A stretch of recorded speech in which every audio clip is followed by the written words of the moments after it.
You want to set a routing that automatically populates itself the moment you launch the Patch app software, kind of like normally with a traditional patch bay. It's really easy to do using the Patch app software, and I'm going to show you how to do this.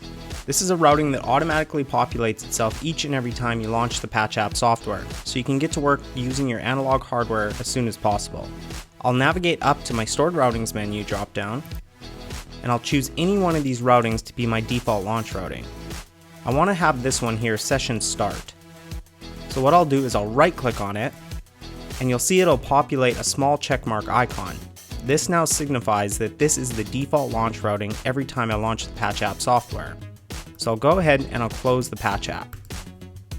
Now when I reopen the Patch app, you're going to see it's going to populate this chosen routing.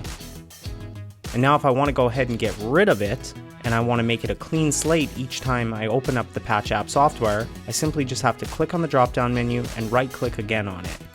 Now when I close the Patch app and reopen it again, you'll see it'll launch an empty default active routing grid. It's just that simple.